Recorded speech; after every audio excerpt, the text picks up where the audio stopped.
உத்தரப்பிரதேசில் உள்ள கான்பூர் என்ற இடத்தில் முன்னாலால் குப்தா மற்றும் ராஜ்தேவி என்ற தம்பதியர் வாழ்ந்துட்டு வந்தாங்க. முன்னாலால் குப்தாக்கு 62 வயசும் ராஜ்தேவிக்கு 58 வயசாச்சு. முன்னாலால் ஒரு ஃபேக்டரியில் மேனேஜராக வேலை பார்த்துட்டு ரிட்டையர் ஆன ஆளுதான். ராஜ்தேவி ஒரு ஹவுஸ் ஒய்ஃப். இந்த வயசான தம்பதியருக்கு 2 பசங்க தான் உள்ளது. 30 வயசுள்ள அனூப் என்ற பையனும் மற்றும் 25 வயசுள்ள கோமல் என்ற பேருள்ள ஒரு மகளும். ஒரு பிரச்சனையும் இல்லாம இந்த குடும்பம் நல்லதா வாழ்ந்துட்டு வந்தாங்க.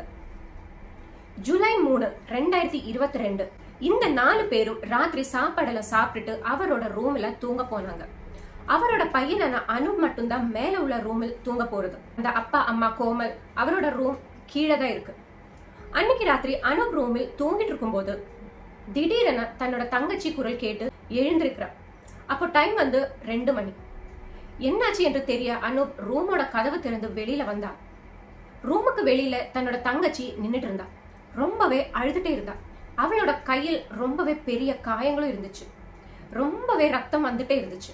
என்னாச்சு உனக்கு என்று பதட்டத்தோட அனூப் கேட்டா. அப்ப அவ சொன்னா, நான் தூங்கிட்டே இருந்தேன், திடீரென யாரோ என்னோட வாயை மூடிட்டாங்க. அப்ப பார்க்கும்போது வேற 2 பேர் சேர்ந்து நம்ம அப்பாவையும் அம்மாவோடையும் கழுத்து அறுத்துட்டு இருந்தாங்க. அவரை கொன்னுட்டு நம்ம வீட்டுல இருந்த தங்க எல்லாம் எடுத்து அவர் 3 பேரும் வெளியே போயிட்டாங்க. இது கேட்ட அனூப் ரொம்பவே பயந்து கிரவுண்ட் ஃப்ளோர்ல உள்ள தன்னோட அப்பா அம்மா ரூமுக்கு போய் பார்த்தப்போ அவர் ரத்த வெள்ளத்தில் இறந்து கிடக்குறாங்க. இது பார்த்து ரொம்பவே வாய் விட்டு அழ ஆரம்பிச்சாரு. இந்த சத்தத்தை கேட்டு வந்த அயல்வாசியில் ஒருத்தர் லோக்கல் போலீஸுக்கு கால் பண்ணாங்க. காலையில 3 மணிக்கே போலீஸ் அந்த வீட்டுக்குள்ள வந்தாங்க. அன்னைக்கு அந்த வயசான தம்பதியருக்கு என்ன நடந்தது, இவ்வளவு கொடூரமாக கொலை பண்றதுக்கான காரணம் என்ன, உத்தரப்பிரதேசில் நடந்த இந்த கேஸ் பத்தி தான் இந்த வீடியோக்குள்ள நாம பார்க்க போறோம். வெல்கம் டு மர்ம சரித்திரம். இந்த கேஸ் சம்பந்தமாக ஃபாரன்சிக் டிபார்ட்மெண்ட் அந்த இடத்துக்கு வராங்க.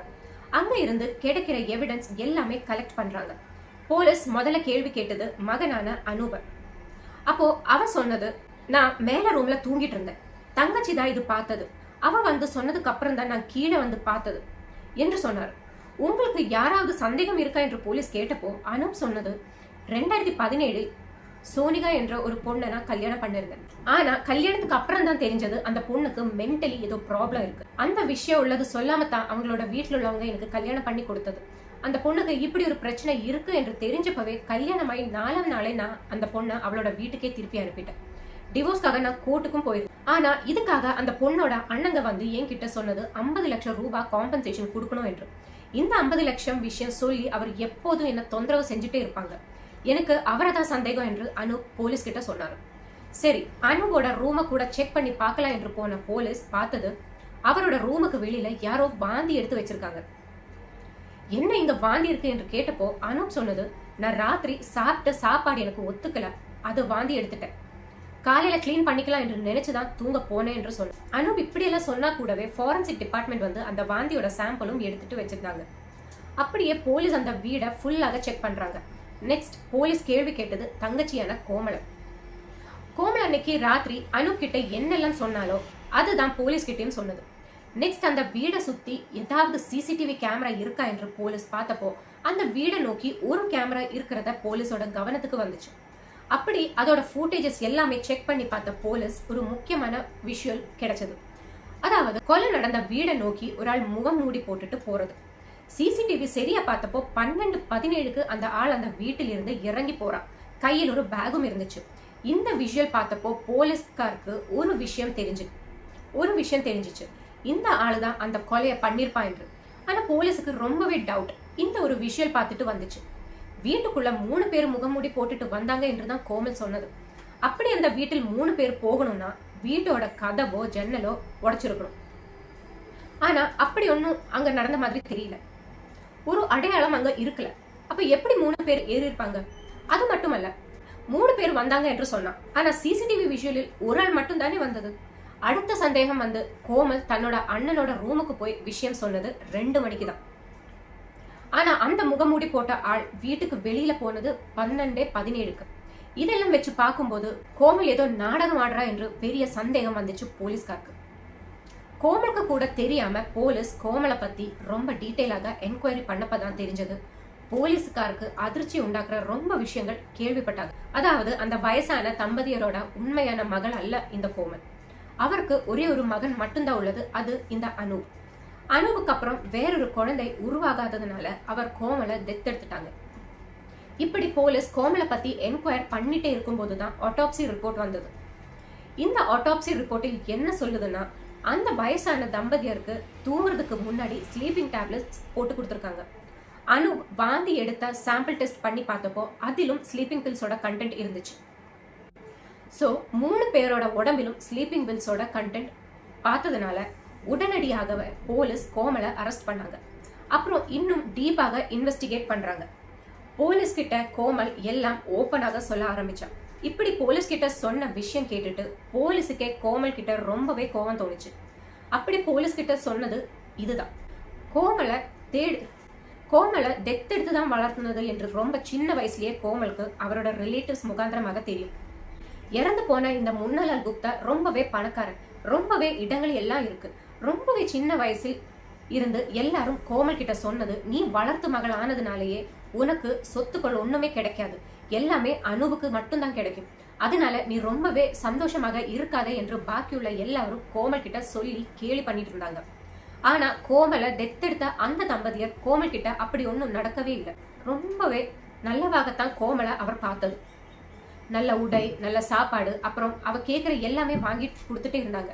அப்படி எல்லாம் நல்லாவே போயிட்டு இருக்கும் போது தான் ஷாஜஹான்பூர் கிராமத்தில் உள்ள ஒரு ரிலேட்டிவ் வீட்டுல கோமல் போறான். அப்பப்போ அந்த ஊருக்கு போகிறதுனால அந்த ஊரில் உள்ள ராகுல் என்ற பையன் கூட கோமல் ரிலேஷனல் ஆகுறான். முதல்ல எல்லாம் ஃப்ரெண்ட்ஸாகத்தான் இருந்தாங்க. அப்புறம் காதலிக்க ஆரம்பிச்சாங்க. ராகுலுக்கு கோவாவில் ஒரு மிலிட்டரி ஹாஸ்பிட்டலில் ஆம்புலன்ஸ் டிரைவராக வேலை கிடைச்சது. அப்புறம் ராகுலும் கோமலும் போனில் அவரோட ரிலேஷனை கொண்டு போயிட்டு இருந்தாங்க. ராகுலுக்கு ஒரு தம்பி இருக்கான், ரோஹித். அவன்கிட்ட ஏதாவது வாங்கி கொடுத்து அது கோமலுக்கு கொண்டு போய் கொடு என்று சொல்லிட்டே இருப்பான். அப்படியே ரோஹித் ராகுல் கொடுக்குற கிஃப்ட் கோமலுக்கு கொடுக்க எப்பவும் போவான். இப்போ ரோஹித்தும் கோமலும் எப்பவுமே சந்திச்சுட்டே இருந்தாங்க இந்த கிஃப்ட்ஸ் மூலமா. அப்படியே இவருக்குள்ள கூட ஒரு ரிலேஷன் ஆச்சு. இவர் 2 பேர் பிசிக்கல் ரிலேஷன்ஷிப்பில் கூட ஏற்பட்டாங்க. இது ரொம்பவே சீக்ரெட்டாக தான் கொண்டு போயிட்டு இருந்தாங்க. இதை பத்தி ராகுலுக்கு ஒண்ணுமே தெரியாது. ராகுலுக்கு டவுட் ஒன்றும் வராத மாதிரி அவன் கூட ரொம்பவே ரொமான்டிக்காக பேசிட்டே இருப்பா கோமல். இந்த நேரத்திலேயே ராகுலோட தம்பியான ரோஹித் கூட ஊரில் சினிமாக்கும் போகிறது, பார்க்குக்கும் போகிறது, ரூம் எடுத்து தங்குறது, இந்த மாதிரி எல்லாம் கோமல் பண்ணிட்டே இருந்தான். ஒரு நாளைக்கு ராகுல் கோமல் கிட்ட போன் பண்ணி சொல்றான், என்னோட வீட்டில் கல்யாணம் பாக்குறாங்க, உன்னை பத்தி வீட்டில் சொன்னேன், ஆனா அவர் சம்மதிக்கவே இல்லை, அதனால நாம ஓடி போலாம் என்று கேட்டான். அதுக்கு கோமல் சொன்னது என்னன்னா, என்னோட அப்பா அம்மா கையில் நிறையவே பணம் இருக்கு, நானாக ஓடி வந்துட்டா அவரோட சொத்து எனக்கு கிடைக்காது, எல்லா சொத்தும் என்னோட அண்ணனுக்கு கொடுத்துடுவாங்க, அவராகவே கல்யாணம் பண்ணி கொடுத்தா அந்த சொத்தோட பாதி எனக்கு கிடைக்கும் என்று சொன்னான். இது கூட இன்னொரு விஷயம் கோமல் சொன்னான், என்னோட அண்ணனான அனூபா எனக்கு பிடிக்காது, அவ எப்படியாவது இல்லாம ஆனா மட்டும்தான் எனக்கு அந்த சொத்துக்கள் முழுசாக கிடைக்கும். இதெல்லாம் கேட்டப்போ ராகுல் சொன்னது, அப்போ ஒண்ணு பண்ணலாம், நான் உன் வீட்டுக்கு வந்து பொண்ணு கேட்கிறேன் என்று. அப்ப கோமல் சொன்னா, அதுவும் நடக்காது, ஏன்னா என் வீட்டில் உள்ளவங்க இந்த கல்யாணத்துக்கு சம்மதிக்க மாட்டாங்க. அப்ப இனி என்ன பண்ணலாம் என்று ராகுல் கேட்டப்போ அவ சொன்னது, நமக்கு 3 பேரையும் கொல்லலாம் என்று. அவர் 3 பேரும் இறந்தா மட்டுமே சொத்துக்கள் முழுசாக எனக்கு கிடைக்கும், அப்படி எல்லாம் கிடைச்சா நமக்கு ரொம்பவே சந்தோஷமாக வாழலாம் என்று சொல்றான். இதெல்லாம் கேட்டு ராகுல் பயந்துட்டான். எப்படியெல்லாம் சாகடிச்சாலும் கண்டிப்பாக போலீஸ் நம்மள புடிச்சிடுவாங்க. இப்படியெல்லாம் கொலை பண்ண நான் இல்லை என்று சொல்லிட்டான். ஆனா கோமல் ராகுலை இதுக்காக ஃபோர்ஸ் பண்ணிட்டே இருந்தான். உங்க வீட்டில் சொத்துக்கள் ஒண்ணுமே இல்லையே, இவர் 3 பேர் இறந்தா மட்டுமே இந்த சொத்துக்கள் எல்லாம் எனக்கு கிடைக்கும், எனக்கு கஷ்டப்பட்டு வாழ முடியாது, அதனாலவே இந்த 3 பேரையும் கொன்னுதான் ஆகணும் என்று கோமல் சொல்லிட்டே இருந்தான். அதனால கோமல் அடம் பிடிச்சதுனால ராகுல் இதெல்லாம் சம்மதிச்சதுக்கு அப்புறம் கோமல் தன்னோட வீட்டோட டீடைல்ஸ் எல்லாம் ஷேர் பண்றான். எல்லாரும் எங்க எல்லாம் தூங்குறாங்க, எவ்வளவு மணிக்கு தூங்குவாங்க, அப்படி எல்லா விஷயம் சொல்றான். இதெல்லாம் டிஸ்கஸ் பண்ணிட்டு ராகுல் தன்னோட மனசில் உள்ள பிளான் கோமல் கிட்ட சொல்றான். நான் ஆர்மி ஹாஸ்பிட்டலில் வேலை பார்க்கறதுனாலேயே மயக்கம் வர மருந்து என் தம்பி கிட்ட அனுப்புறேன், தம்பி அது உன்கிட்ட வந்து கொடுக்கும்போது அது கையில் வச்சுக்கோ, ஒரு சான்ஸ் வரும்போது அந்த மருந்து அப்பாக்கும் அம்மாக்கும் அண்ணனுக்கும் அந்த மருந்து சாப்பாட்டில் கலந்து கொடு, அவர் தூங்குறதுக்கு அப்புறம் வீட்டுக்கு வெளியில் உள்ள என்னோட தம்பியை நீ வாட்ஸ்அப் காலில் கூப்பிடு, வாட்ஸ்அப் காலில் மட்டுமே கூப்பிடு, இல்லைன்னா நம்ம ட்ரேஸ் செய்யப்படுவோம். ரோஹித் வீட்டுக்குள்ள வந்ததுக்கு அப்புறம் அந்த அப்பா அம்மாவோட கழுத்தை அறுத்து கொல்லுவான். அப்புறம் அண்ணன் தூங்குற ரூமுக்கு போய் அவனோட கழுத்தை நெரிச்சு கொல்லணும். அப்புறம் ஒரு கயிறு போட்டு அண்ணாவை அந்த வீட்டிலேயே தூக்கிடணும். இதுக்கப்புறம் ரோஹித்தை வீட்டிலிருந்து அனுப்பினதுக்கு அப்புறம் நீ சத்தமாக அழ ஆரம்பிக்கணும். உன்னோட சத்தம் கேட்டு வீட்டுக்கு கிட்ட உள்ளவங்க வந்து என்ன நடந்துச்சு என்று கேட்டா நீ சொல்லு, உன்னோட அண்ணனோட பொண்ணு வீட்டுக்காரங்க உன்னோட அண்ணன் கிட்ட 50 லட்சம் ரூபாய் கேட்டு ரொம்பவே தொந்தரவு பண்ணிட்டே இருந்தாங்க. அப்போ உன் அண்ணா அந்த 50 லட்சம் அப்பா அம்மா கிட்ட போய் கேட்டிருந்தாங்க. அப்போ அந்த பெற்றோர் அது கொடுக்க மறுத்தப்போ உன்னோட அண்ணா அந்த அப்பா அம்மா கழுத்தை அறுத்து கொன்னதுக்கு அப்புறம் தூக்கில் ஏறிட்டா என்று சொல்லணும். இப்படி நீ எல்லாரிடம் சொல்லணும். இப்படியானா யாரும் நம்மள சந்தேகம் பட மாட்டாங்க. ராகுலோட பிளான் கேட்டு கோமல் இது போலவே செய்யலாம் என்று சம்மதிச்சிட்டான். ரோஹித் கிட்டையும் இந்த பிளான் பத்தி எல்லாம் சொல்லி கொடுத்தான். அப்படியே இவரோட பிளான் போலவே ஜூலை 3, 2022க்கு மோசம்பி ஜூஸில் மயக்க மருந்து கலந்துட்டு கோமல் எல்லாருக்கும் அது கொடுக்கறான்.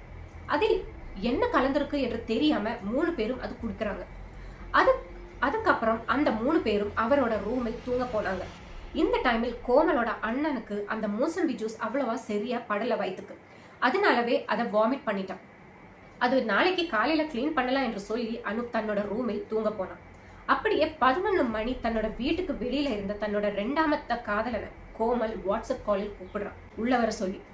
வீட்டுக்குள்ள வந்தப்போ 2 பேரும் ஒரு ரூமுக்குள்ள போய் உடல் உறவை வச்சுட்டு இருந்தாங்க. அதுக்கப்புறம் 2 பேரும் சேர்ந்து அப்பா அம்மா இருக்கிற ரூமுக்குள்ள போயிட்டு அவரோட கை காலெல்லாம் கட்டிட்டு ரோஹித் அவரை 2 பேரோட கழுத்தை கத்தி வச்சு அறுக்கிறான். நிறைய ரத்தம் போனதுனாலேயே சீக்கிரமாக அந்த தம்பதியர் இறந்துட்டாங்க. அப்பா அம்மா இறந்தாங்க என்று தெரிஞ்சு 2 பேரும் அனூபோட ரூமோட வெளியில வந்தாங்க. அப்ப பார்த்தப்பதான் அவருக்கு தெரிஞ்சது அந்த ரூமில் இருந்து சின்ன சின்ன சத்தம் கேட்டுச்சு. அப்பதான் தெரிஞ்சது அனூப் மயங்கவே இல்லை என்று. இப்போ ரூமுக்குள்ள போய் அவனோட கழுத்து நெரிச்சா அது பிரச்சனை ஆயிடும் என்று நினைச்சு அது வேண்டாம் என்று வச்சாங்க. இப்போதான் கோமல் ஒரு ஐடியா பண்றான். ரோஹித் கையில இருந்து கத்தி எடுத்து தன்னோட கை அங்கேயும் இங்கேயும் கிழிச்சிட்டு அங்க இருந்து ஆர்னமெண்ட்ஸ் எல்லாமே எடுத்துட்டு ஒரு பேக்கில் போட்டுட்டு ரோஹித் கையில் கொடுத்து அங்க இருந்து போக சொல்றான். அப்புறம் கொஞ்சம் பேர் வீட்டில் வந்து தன்னோட அப்பா அம்மாவை கொன்னாங்க என்ற ஒரு கதை படைச்சு விட்டான். காலையில 2 மணிக்கு அனூப் கிட்ட போய் நான் இன்ட்ரோயில் சொன்ன விஷயங்கள் எல்லாம் சொல்றான். அவர் திரும்பி போனப்போ அதில் 2 பேர் உன்னோட மனைவியோட அண்ணங்க மாதிரி தெரிஞ்சது என்றும் சொன்னான். அப்படியே ராகுலையும் ரோஹித்தையும் போலீஸ் அரெஸ்ட் பண்ணாங்க. அப்ப அவர் சொன்னதும் கோமல் சொன்னதும் ஒரே விஷயம்தான். இதெல்லாம் கேட்ட அனூப் ரொம்பவே நெஞ்சு நொறுங்கி போனான். இந்த வீடியோ பத்தினா உங்களோட கருத்துக்களை மறக்காம கமெண்ட்ஸ்ல சொல்லுங்க. மீண்டும் இன்னொரு வீடியோ பார்க்கலாம். நன்றி, வணக்கம்.